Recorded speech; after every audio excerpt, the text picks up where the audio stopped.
Burnout is real and it is happening to a lot of people right now in reselling and social media. You need to be able to identify it as well as have solutions to try to either avoid it or get out of it.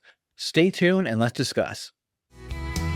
Step on up, grab a chair, take a load off your feet. There's whiskey on the table and stories to repeat. We're talking about the hustle, the grind, and what we'll find in the heart of second chances where treasures bind. Welcome everyone to the video. Welcome to the channel. This is the Poor Resellers Almanac. The Poor Resellers Almanac podcast. We discussed a little bit about whiskey, a little bit about the topic here. We're going to be talking about burnout and a little bit about the economy, a little bit about resell, all that, everything that kind of can affect us on a day-to-day basis. As a reseller myself, there are things that affect me from a day-to-day basis. One thing to help, before I jump right into the topic, which I'll jump into right away, is, have a hobby, have something to get your mind off of your everyday work. And one of my hobbies is whiskey. So this is one I've talked about before, and I've mentioned it as campfire in a bottle. So this is Hudson whiskey. Oops, got to turn that way. Hudson whiskey, New York. It's hot. It's hot. We're on the West Coast right now. We're going through a heat wave, about 2 days of a heat wave. Then it drops back down to the 70s. So it's wild. And a heat wave, it's going to be in the 90s. So we're already dead when it hits 80. Now we're beyond that point. But Hudson whiskey, New York, and this is the rye. I mean, they have different expressions, but this is the rye. And I have this small bottle because I didn't know if I was going to like it initially. I don't like to jump straight into a whole bottle if I don't have to. Like, and I am, run into something like that. Jack Daniels I had, and it's just not in my opinion, it wasn't worth the price. It's still a good whiskey. It's just not worth the price, and I'm not really a big Jack Daniels fan. But either way, this one here. I've had this for a little while. I mean, I haven't, it takes a while to go through even these small bottles. It still takes me a while to go through these things. It's not, I'm not drinking every day. I'll tell you that right now. And if you are using that as a mechanism to cope with burnout, it's not the best. It's not the best solution. This is more of like trying to escape the problem is what it is. If you are using this as a solution, please, definitely, drink responsibly and, seek help if you need it. But we're going to have a little pour here and, like I said, I used to do a lot of camping, a lot of hiking, backpacking, here in California, up in the Sierras, the Yosemite area. And what do you do when you camp? You start a fire, right? You get a little fire going. You're going to cook your food or just something to keep morale up. Maybe you've had just a long day of hiking and you're exhausted. You're cold. You're wet. You're going through the rain, the snow. I've done all this. So you're going through the rain, the snow. A fire can get you going right away. And then what do you do around the fire? You kind of hang out, you're there with your friend. You always go with your friend. You never want to go hiking on your own. I mean, a lot of people do it, and a lot of people do enjoy going on their own, but I wouldn't advise it because there's so many things that can happen. It's best to go in groups, and it's best to hang out with friends as well too while you're out there.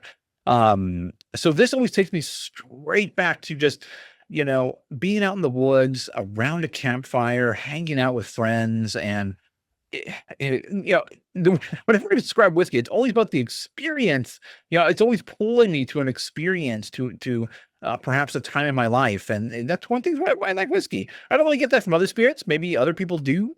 I don't. Tequila, a lot of bad. What do they say? Bad decisions, bad. That's what that leads me to.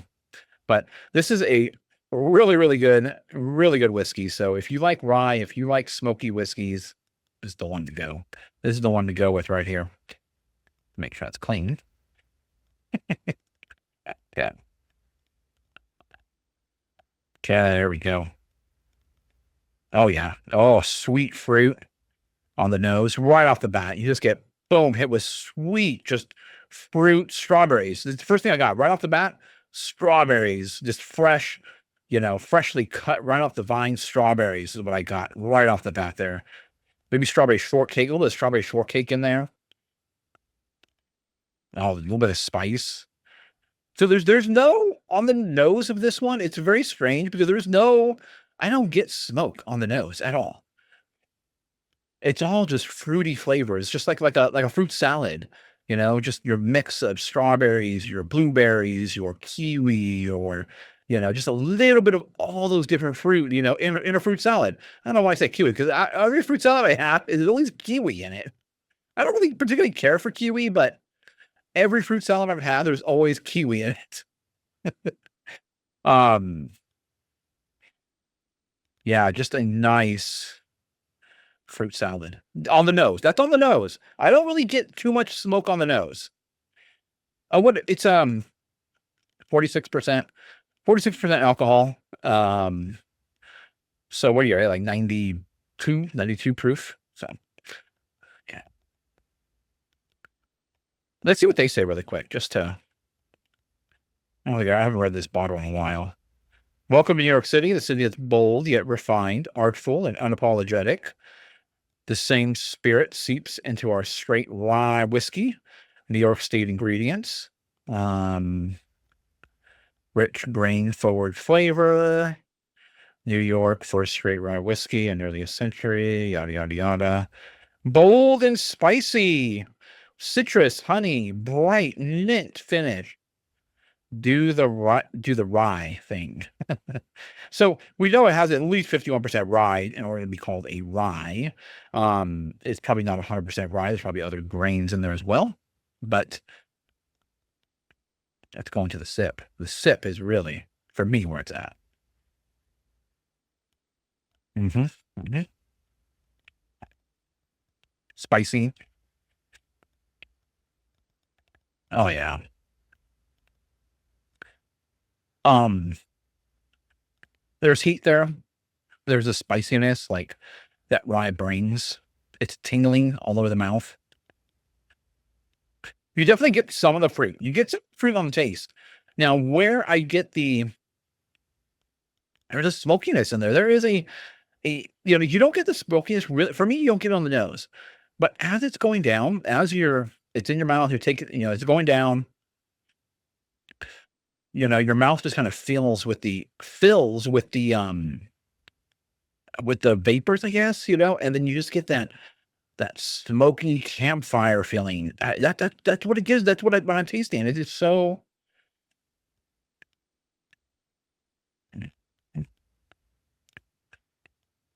That is really this is a tremendous whiskey. So, I haven't tasted any of their other expressions, but Hudson Whiskey, New York. Maybe for the next video, I'll go get another bottle of that. Of one of their other, besides the rye. But really a great whiskey right there. Just an amazing whiskey. Takes me straight campfire vibes. Okay. But we'll talk a little bit about the economy, a little about tariffs and everything towards the end of the video. But right off the bat, let's jump right into burnout. And very specifically, I have my notes right here too on my phone. So, and really, really focusing more towards, just selling online, reselling, because that's what we do. That's what we do around here. And I definitely think there are a couple of burnout reasons for burnout. There are probably more reasons as well too, but we're going to address a couple of them, and that's repetition and overwhelmed. The feeling of being overwhelmed or physically being overwhelmed. And with repetition, I think, we all think of, repetitive like injury, right? We all think of the mice, the keyboards and all that. We're all on our keyboard, we're all on our phones and all that. And then, then you start to get pain in your wrist and like, oh man, my wrist. But the repetitive nature of a lot of jobs, just lead towards burnout. You're just doing the same thing over and over and over again. And you find that a lot in, just traditional jobs, working at you know, I would say like working at the hospital, a lot of the stuff is repetitive. Yeah, the people are different, but a lot of the problems are all the same. A lot of the problems are all the same, a lot of all the same, same procedures, same all this, um, and a lot of people, they get tired of that. They get tired of that repetition. You repeat it over and over again, and the results are always the same. I mean, maybe you get a raise every year at the time of your review and all that. But really the only way to break up you know, the boringness or the repetitive nature of things is to find another job or get promoted, get promoted to do something else. Or, you know, I know one guy over at the hospital, he was constantly like bouncing around from department to department to department every year. He was in a different department. I'm like, man, hey, this guy's like and not only that, he was bouncing around city to city. I'm like, dang, this guy's like constantly just doing boom, boom, boom, boom. But that's what he needed to do. That's what he needed to do to manage it. He was bouncing around all over the place. I'm not really at the at the answer part of this or the solution part of this just yet, but I just thought about that right now.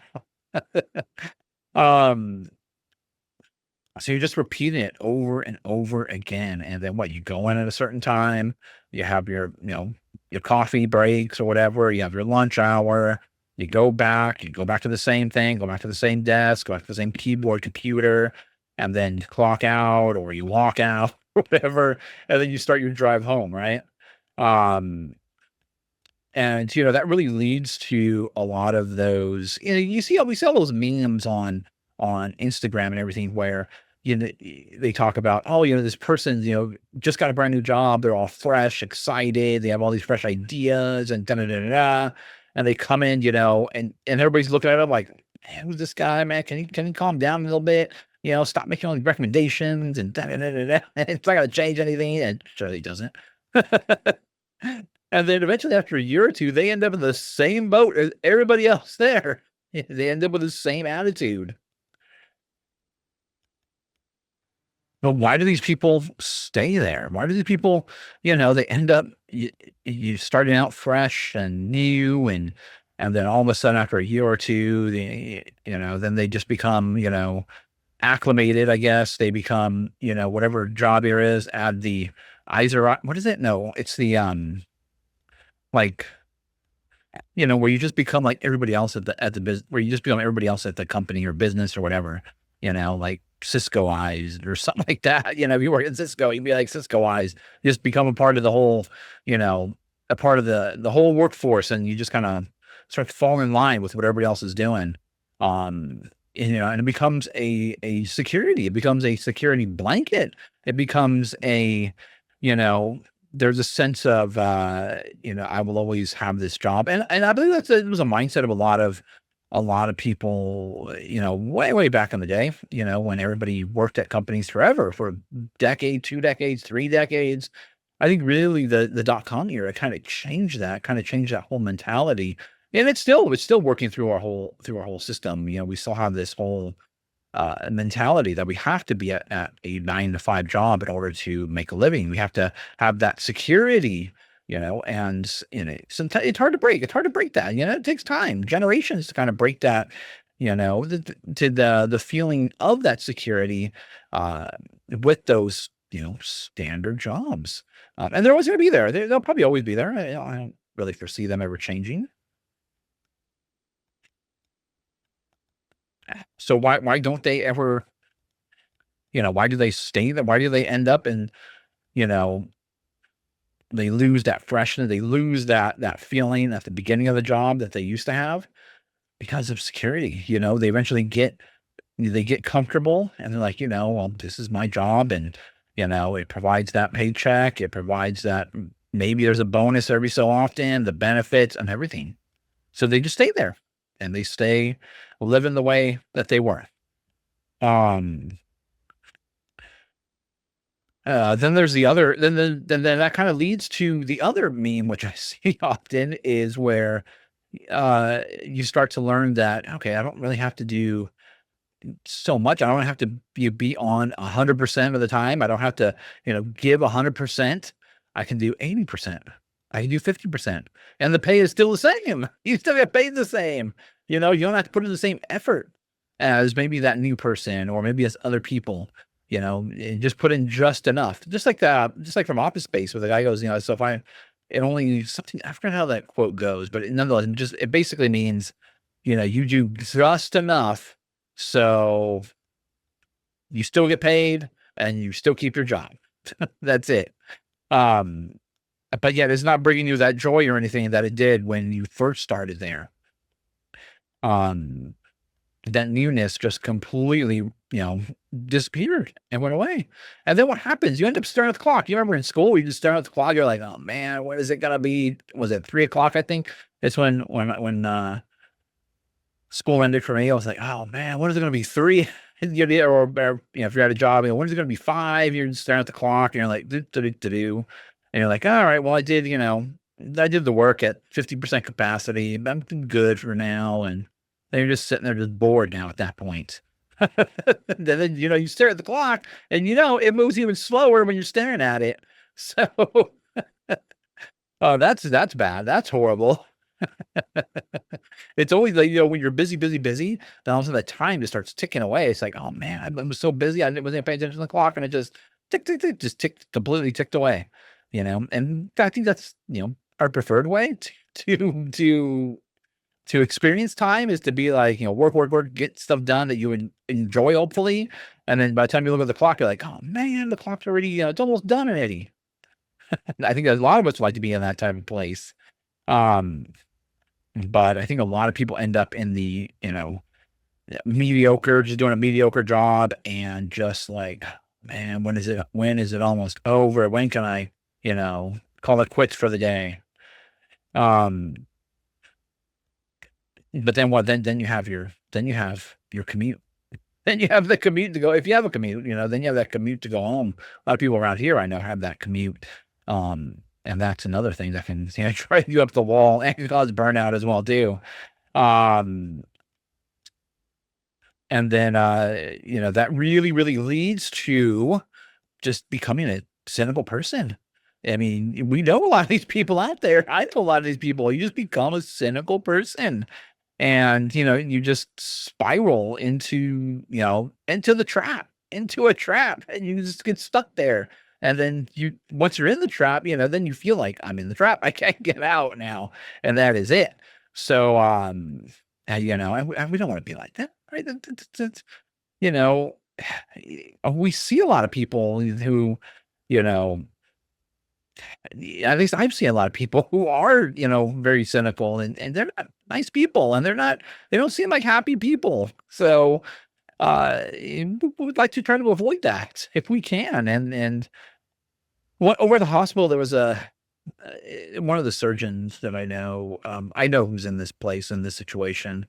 And how do I know that? Because, I've talked to some of the patients and they would always say, so-and-so, he just walked right into the office, saw me, told me exactly what needed to be done. Didn't really give me a chance to answer any questions and walked out. And that was it. I was like, dang, like zero, you just lose, all your bedside manner. And why? Because you're seeing the same patients with the same problems, different, looking people, but maybe some of them are the same, but same problems, the same solution is going to correct that problem. And you're just going through all the motions, you're not, for that one person, it's a totally new experience, but for you, you've done it thousands and thousands of times. So it's, at that point, it's like, just, all right, let's move it along. We keep on going. It's conveyor belt. Let's keep on going. I'll tell you what, though, that surgeon has never had always has the best outcomes. And I can't think of a time when anybody had to go in. Yeah, going in for a revision surgery it's not common, but it does happen often. I can't tell you the last time. I can't remember when if any of his patients had been going for a revision. It was common. It's not. Okay. It happens often, but it's not as It's not very common, if that makes any sense. But, um, and not only that, one big thing where I was trying to avoid is infections, and I was trying to think of a time, when I was getting the notes ready for this video, thinking of a time when there was ever an infection. Never, never.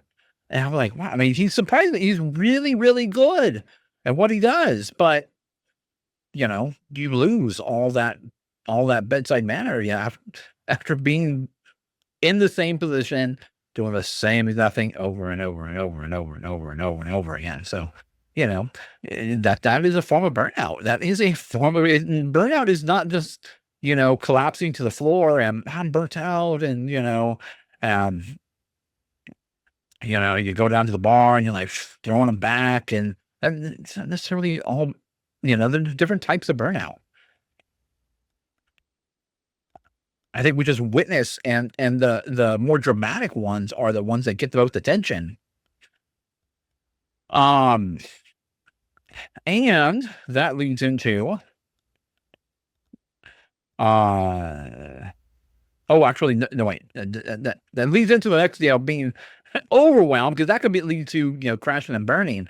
But um, how do you avoid the type of burnout I was just talking about, where you do become just a very cynical person, always thinking of me, and uh just going through the motions, is taking breaks, taking vacation. It's not enough though. I don't know, but how many vacations people get at their job, but sometimes it might not even be enough. Sometimes you might need to, mentally take yourself out of these situations. And there was a movie, one of my favorite movies is called Collateral, and it's with um Jamie Foxx and oh, well, the new Mission Impossible movie, Tom Cruise. uh, and Jamie Foxx is a taxi driver, and Tom Cruise is a secret assassin. But Jamie Foxx, he's always like, whenever he feels he's getting overwhelmed, whenever he feels, that burnout coming, whenever he needs to take a break, he flips his visor down, he has a little picture of an island there, and he just mentally takes himself there. And so, I think a lot of us, because we can't all be taking vacations all the time, we kept all, taking a break. I mean, some people's jobs, you take breaks quite often. But sometimes you just need to mentally take yourself out of that situation, out of that, put yourself somewhere else, mentally, not, not losing yourself there though, but just being able to take yourself there and taking a break and taking yourself out of the situation to help, just refocus yourself. Um, just make sure I'm staying, in line here with my notes. And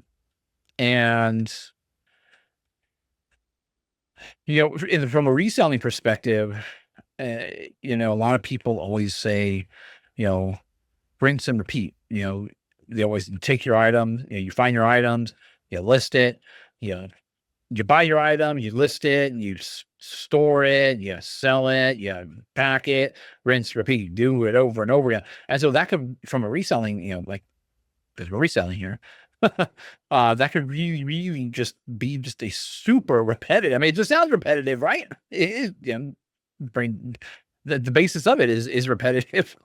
Um, but how do you break that up? Like, how do you break that up? And, one way that I have done it, or one way that I'll talk about a couple of things, but, is just having a variety of items that I sell. I know not everybody can do it. It's not an easy thing to do because you gotta have a lot of knowledge in different areas. And then you gotta have the right, sources to be able to do that. I've talked about niching down and versus trying to sell as much different things as you can, be in different categories. There's pros and cons to it all. But for me, and if you watch my thrifting videos, I don't like thrifting clothes. I don't like doing it. I can't stand there and just go through a rack of shirts and jackets and pants or whatever. My eyes start going cross-eyed. Um, Then I just sit there bored out of my mind. It has to be fairly obvious for me. I have to like see it, identify it, and all right, beeline for that. And that's what I'm getting. I'm not going to be, going through a whole rack of clothes. It's just not my style, and if it's not fun for me, then that will lead to burnout for me. I gotta be able to have fun with it. And that's one of the reasons why I did leave the hospital was because, or not leave the hospital, I should say, took an extremely, um, uh, part-time role, on-call role, was because I just lost the fun with it. And, I would tell people in the hospital I would tell people all the time, because there's so many people in the hospital that just, yeah, you work for the hospital. So job security, there's benefits, all kinds of great stuff working for the hospital. But if you're, burning out, if you're, feeling, if it's causing you more mental harm, then you need to take yourself out of the situation. No matter what the benefits are, if you're obviously got to outweigh the pros and the cons, right? But change jobs. And a lot of people have the ability to do that. Just change jobs. Just change it. And within the hospital, you can change different departments. Just go to a different department if you don't like it here. And I would tell people that all the time. And so when it came time for me, I was like, man, I kind of it lost and to me, I've talked about that in a previous video. I was just like, I'm out. That's it. Done. Taking my own advice and I'm out of here. Well, I'm not completely out of the hospital. I still have, a pinky toe in the game, but that's about it. So, but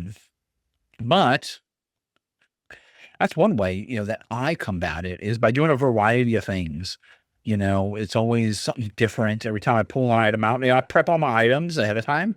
I make sure they're clean, tags are clipped off or whatever.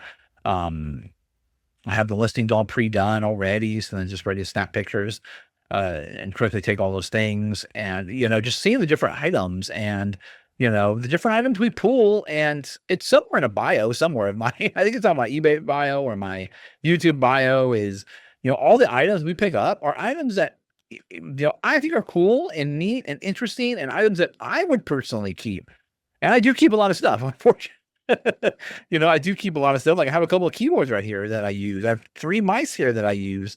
Um, Actually 4 mice that I use here on a regular basis that I've thrifted. And I was like, you know what? I kind of like these and I'm going to keep them. Um, so, I thrift stuff I like and I sell the stuff I like. So, I think that's definitely one way to help combat that whole repetitiveness of rinse and repeat and letting it get you down into a situation where you start maybe feeling burnout. The other thing that I touched on really quick is the mental aspect of things. And, for me, the mental aspect is something very easy. My mom, I always, one thing I tell my wife sometimes, because she'll ask me, like, I'm pretty sure a lot of people have experienced this. What do you think about? What do you think about? Right. And my answer is always, well, I'm trying to think about what to tell you what I'm thinking about when you ask me, what are you thinking about? Because my mind's always clear. I don't know, it just naturally is clear and empty and yeah, it's just always it's never I never have like yeah, I guess I can't tell you what it's like to have a bunch of thoughts running through your brain because I don't have that. I don't experience that, or when people are always like, what is it like how people are always thinking like bad situations are gonna happen and they have all these scenarios playing through their brain. That doesn't happen to me. There's always clear um and one thing like what makes me so good like at math and science and things is solutions always it's kind of I can't it's hard for me to explain because and I've talked about this before where I always had trouble showing my work. Uh and I would lose points. I'll be always like, and me and my friends were always competing for like that highest A on everything. And so I would lose a point because I forgot to put like you know, um a negative where it was supposed to go. But the equation still came out the same, the answer. Because the answers just kind of pop into my brain. It's like it just boom, it just pops into my head and I can see it quickly. Um and I don't know, maybe that the clearness in my brain, I guess, which is why, I just keep it just stays like that, and I can and my wife's always like, "How can you just fall asleep and just, like, just pass out and fall asleep?" I'm, there's, yeah, in order for me to keep going, to stay awake, I have to stay up and keep moving. Once I, like, start to plop down for too long, sit down for too long, it's really these, like, fun's coming from. I know I trim my beard, so it's not dandruff. Sometimes I get dandruff in my beard from, if it gets too long, I try to keep it short. Um, but, yeah, I mean, I think that definitely helps me, as far as from a mental perspective, to be able to, I'm not always, like, bogged down with every, and we'll address a little bit here, a little bit going forward about, how you can get bogged down with all the different thoughts and ways you don't want to get started, and that could bog you down and cause overwhelming and lead to burnout. But either way, so just learning, like, mental tricks to try to help, and definitely, seeking advice, getting some advice out there, and sometimes, there are certain practices, such as meditation, that can help empty your mind and help you focus. I don't, the mind just naturally does that. So I don't really have, uh, perhaps that is it. It's just, I'm always in a state of meditation, and then things just kind of, bounce off me. Like, one thing that they would always tell me at work is like, man, I wish I was like you. And I just didn't really, things just didn't really bother me as they do, or as I wish certain, I was able to, take scenarios that, because a lot of people, they would, a lot of people they get bothered, and then all of a sudden it takes over their whole life for that hour, 2 hours, 3 hours, 4 hours. And, they'd be, like, get angry or sad or whatever. And I don't really experience it. Yeah, I do get angry, sad, and certain, I do experience all those different emotions. And but the majority of the time, it's like, it's quick. Like, it happens and it's gone, and then and it's over. And that back to a neutral state, or a state of equilibrium. And, trying to achieve that through through meditation is definitely one way to be able to help combat that. So, okay, enough about me, and let's move on to the next burnout, which is, see, the problem with my phone and the notes on my phone is, I don't know why, but it always resets back to the beginning. And then I just lose my place and I have to scroll back. I mean, I wish I would have just wrote it all down, but I didn't. Um, so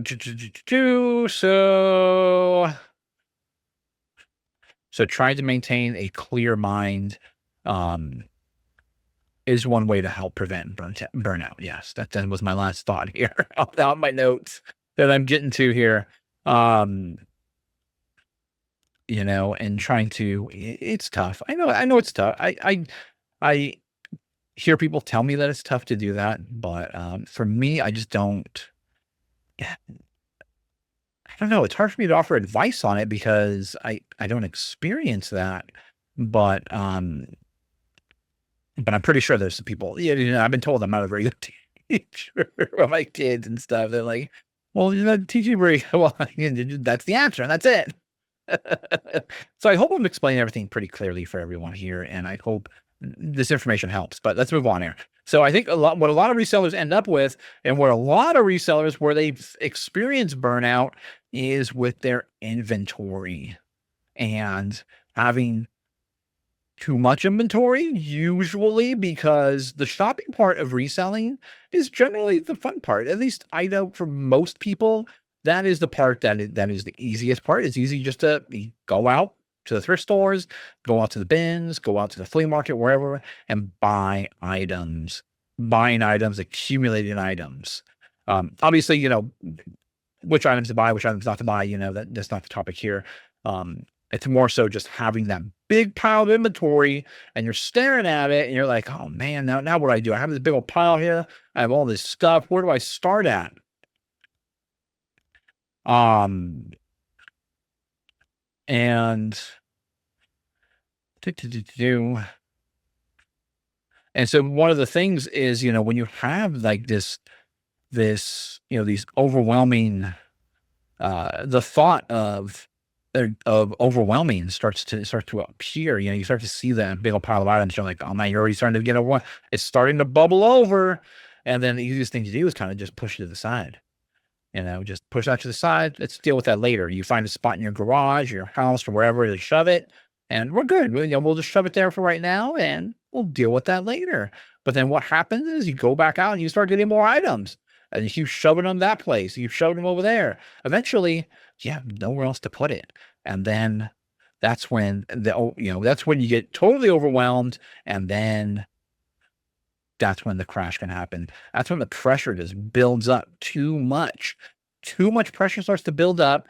And then when you got too much pressure coming down on you, you just fall down. There's nowhere else to go but down, right? To get to the ground, you get the crash. And I think one way to really, really, you deal with that type of pressure, to deal with that, and then real quick, like I mentioned earlier, the other type of overwhelming pressure you can feel is just the pressure to get started.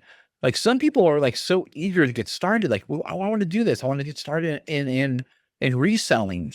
But yet they're putting up all these mental barriers. They're putting up so many barriers in their mind. They're coming up with, I gotta have this, I gotta have the camera, I gotta have the setup, I gotta have the printer, I gotta have the computer, I gotta have and then they all of a sudden, by the time you know it, they're like, "Oh man, well, I got so much stuff to do."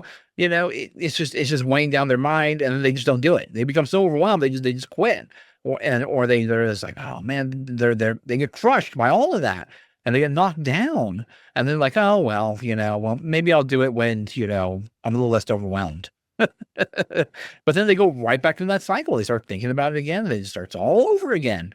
So how do you manage that? Well, um, think of deep sea divers.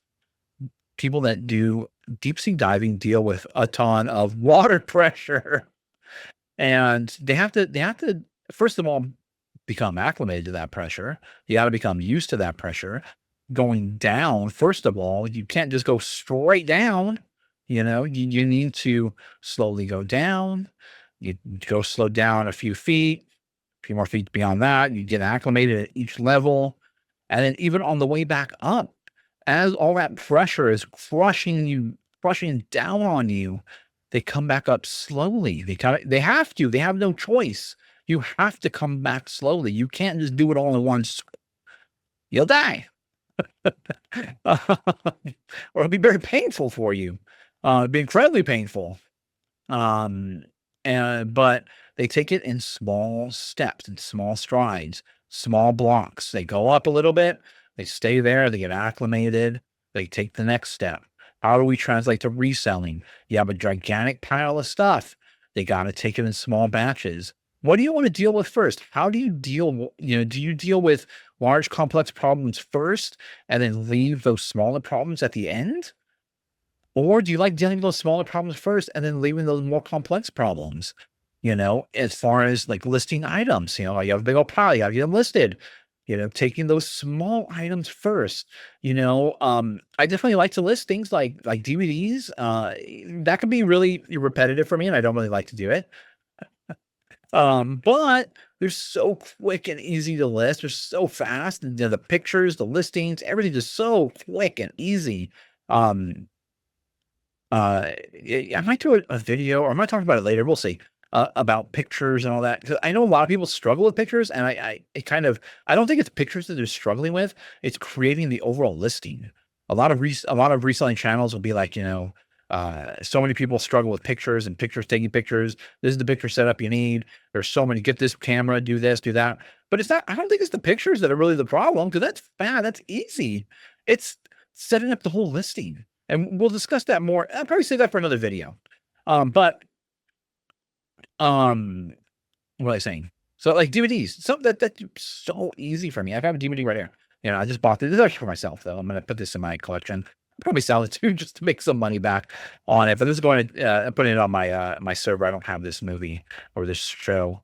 So, but they're just so easy to picture and list. And I know some other people there's other ways to do it where you uh like cards, you can send them through a scanning machine and all that. Like cards are so sports cards, so incredibly easy. And I use a camera, I point and shoot. My it's a phone when I turned into a point and shoot camera, but cards, so easy, like paper, ephemera, so easy to do, plush, really easy, a piece of cake. So I would start with something small, something easy, something quick, something that you wouldn't, that wouldn't take so much of your time getting those pictured and listed. And then obviously stored away, because that could be another issue with another issue that could cause burnout. If you don't have a proper storage system, you could end up in situations where you can't find items. You take so long to find items, you become frustrated with finding those items. I've heard of people that they start going crazy trying to find an item. I knew I had this item. Maybe it's sold somewhere else. And I've seen people on YouTube that have had that same problem. I looked for it for an hour or two. And what? It's like a $10 item. I'm like, why are you wasting your time? You waste your time on a $10 item. You should have had it stored away properly.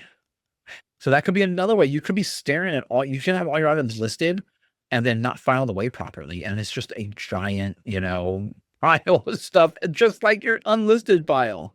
So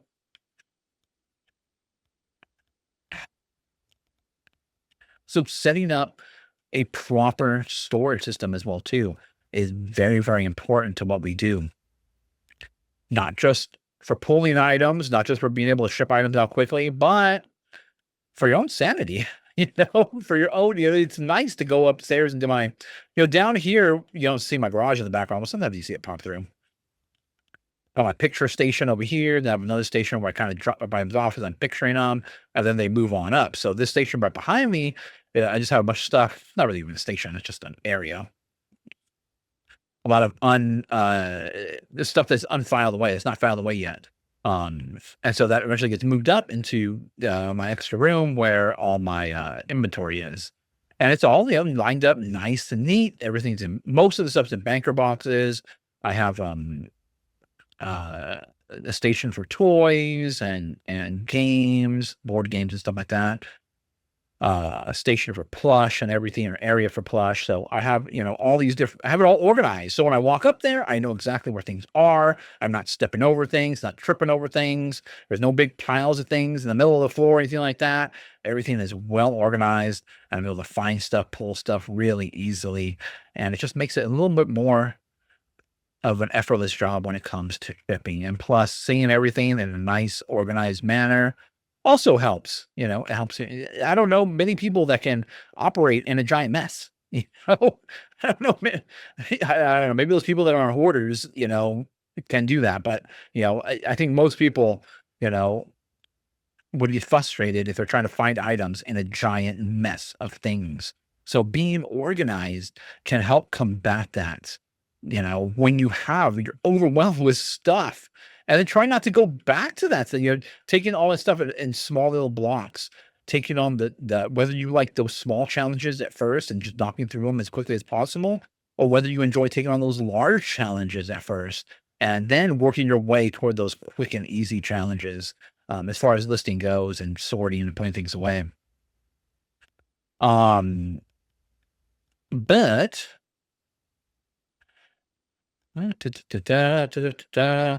where are we at on this? See, I really just like this thing that goes all the way up. So see, I'm getting frustrated with this table. What I really should have done was wrote it all down on my tablet, and I wouldn't be experiencing this frustration right now. So I have a solution. Okay, so properly organized system. We talked about that, and being weighed down by different thoughts and everything, by weighing down from the start and not even getting started because you're so weighed down by everything you think you need, and taking advice from people is one way to help, solve your problem. 'Cause a lot of people have been through all the issues that you may think, that you may think you may be going through, or you might be needing to go through, and seeking advice out there, to see, uh, uh, perhaps you can find help through others that have been through it. And we're talking primarily reselling here. Okay. They're primarily reselling. So looking at other reselling channels, other people that resell, like I always said, get multiple opinions.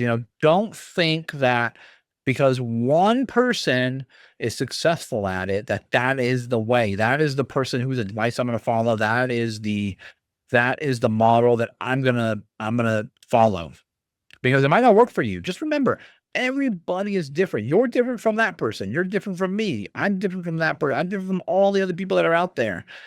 There's some people who are the same like me, but majority of the time, we're all different people. We all learn differently. We all have different ways we like to do things.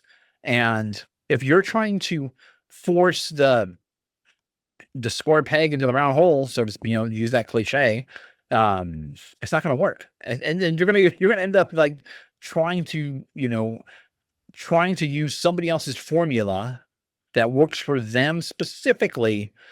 You're going to try to use that for you.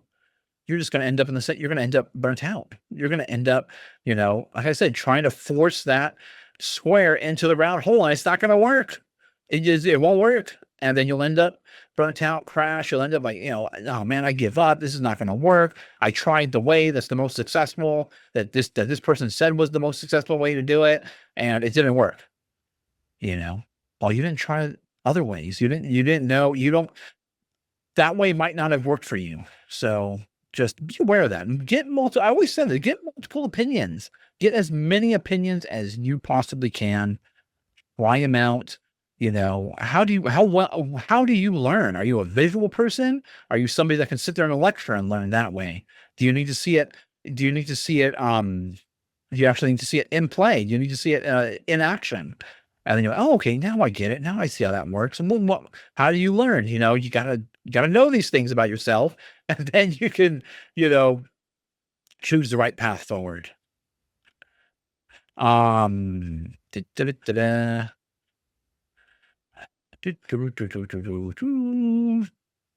Where am I? I am on advice from others. Yeah, I got to the end there. Yeah, I got to the end. So burnout can happen. You got to be prepared, and you got to understand that it could be right around the corner. So set up, as far as reselling goes, set up processes that have an intake area. I have an intake area. We have a picture station over here. I have an area where items sit after they're pictured and listed, and then they're ready to go up to get stored and put away. So I bring like the storage down here, like I'll bring a box down here and I'll start to fill it up, and I'll take the box back. And then I, pull items out, and I have a shipping station over there, and all those items go over there in the shipping station, and I pull them out. Sometimes I leave them. I have a little place up there where I'll leave items up in my storage area that are ready to get shipped out, in case I don't want to, crowd my area down here and accidentally knock something down. I don't want to do that. So I'll bring a little bit of items down here, work my way through those in the shipping process. They all get bagged, ready. Have my bags ready. I have giant Panera bags or IKEA bags, whatever you want to use. Have those ready. And then so that way it's a smooth process in, smooth process out of here. And then keeping things, sometimes that variety does get you at the end when you're trying to ship items out. You're trying to fit everything into, it would be nice for everything to be clothing, because we're talking poly bags here, right? We're talking a bunch of poly bags with clothes. That would be so easy, but I'm okay with it. I'm okay. And I have the proper shipping supplies, the proper boxes to be able to ship everything out that I have in storage, and to make it as quickly and as efficient as possible. Okay. I need to just charge my camera, and then we'll talk a little bit about tariffs and all that. Oh man, I didn't catch my camera in time. But okay, so and real quickly, what I did want to mention, I remembered while I was getting my battery pack and everything for the camera. When it comes to computer networking, to kind of bring in an analogy, especially in a subject I'm very familiar with. So I've talked about this before, mentioned this before. I think I mentioned every time I see a router out and about. So routers, you go to the store, you buy a router for your house, right? And they're doing multiple jobs. They're doing the routing of traffic first and foremost. Some of them are even do the their modem as well too. So your cable modem, they plug the cable in the back of them. Usually most of them, I think a lot of them are becoming more all-in-ones. But let's just say you plug the cable in, so they have they're receiving the cable, they're translating that signal. They are routing traffic. They are a switch. And what a switch is allows you to plug in multiple devices hardwired into your device. So it usually has 4 ports in the back. That is the switch part of it. And then there's also an access point. So then it's a wireless access point. So now it's creating a wireless network, right? So, and you get home and you connect to the wireless network, right? It's translating that signal into a wireless signal. So it's doing all these different jobs in one little device. And they panic. They will freak out. And we all know this because everyone tells you when you don't have internet, or when you can't connect to your network anymore on your phone, they're like, just turn it on and off. That's what it needs. It needs a reset. It needs a break. It panics. It becomes burnt out. Hopefully it doesn't become burnt out for real. It becomes burnt out and it just freezes up and that's it. I'm done. Oh, it quits. You got to give it a restart. And then it goes back into action. Even electronics experience this whole, which is why one thing I always recommend for networking.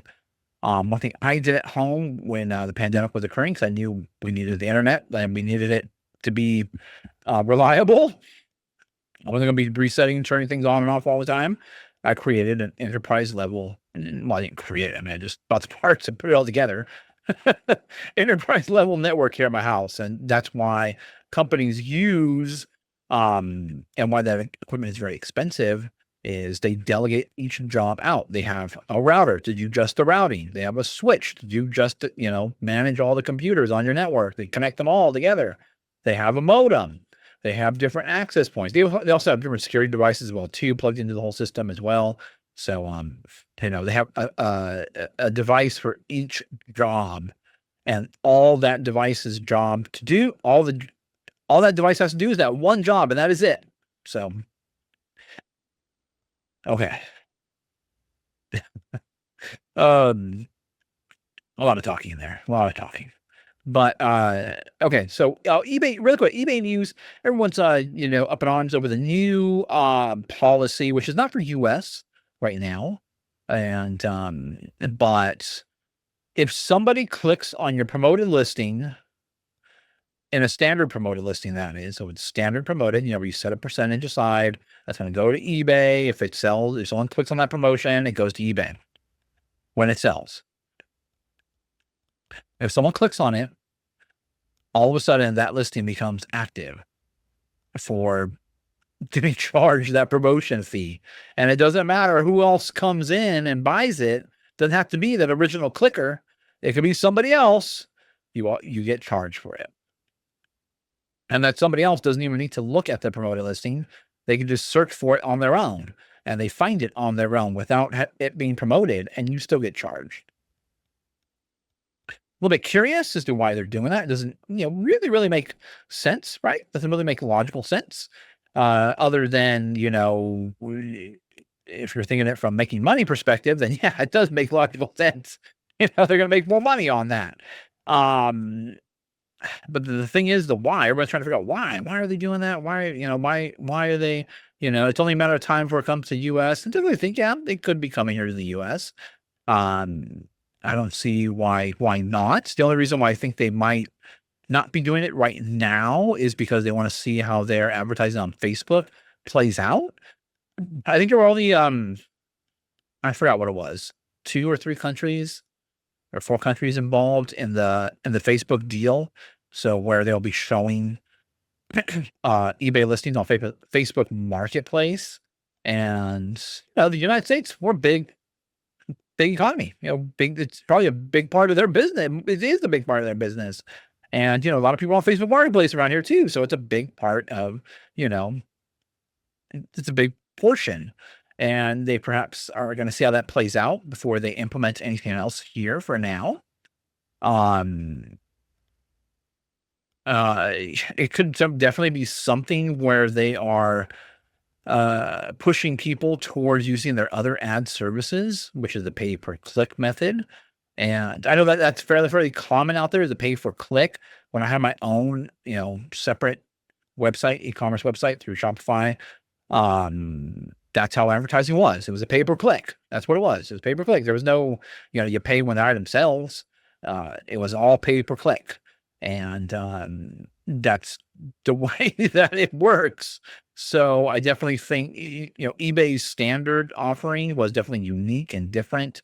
And they obviously have the pay per click now. But maybe I gotta, it's annoying. But they have the pay per click, the different pay per click options now. And maybe that's what they want to do. Maybe they want to transition to that. Yeah, we'll see. We'll see what the future holds. But for now, just in the US at least, it's business as usual. Okay. Tariffs. This week, interesting tariff news. As far as, stock market goes, it wasn't, too exciting this week. Not too much news. I was watching CNBC, and it sure seemed like they didn't have much to talk about. There wasn't much going on, so they didn't have much to talk about. Until a court uh, struck down those tariffs, and there was suddenly no tariffs for a little while. And I'm like, what? What's going? I don't think you never know what the court's decision is going to be, but I'm pretty sure many people didn't think that they would strike it down, because it all kind of came to a shock. Definitely that's definitely something hard to predict, is predicting what what the majority is going to be, and so or what the judge is going to rule. So, we all thought it was going to be tariffs, and all of a sudden, no tariffs. What did that mean? Well, for a brief moment, it meant that all the bargaining chips that the administration had gone instantly, just like that. They were gone. So of course they automatically appealed it, and the appeal courts, they were able to get a stay on that. So tariffs are back on. And then before that, we were hearing, all these crazy tariffs are, these tariffs are here. Then all of a sudden they're paused. Then they're reduced. Then they're, so what does it create? An environment of uncertainty. It's too uncertain right now. And markets they don't like uncertainty. They don't like uncertainty. These markets, the stock market doesn't like it. But at this point in time, I think it's kind of everything's already been baked in. All this uncertainty is going to be considered what is normal. And there are definitely, if these tariffs go away, there are other, tools that the administration has and can use. I'm in the boat of,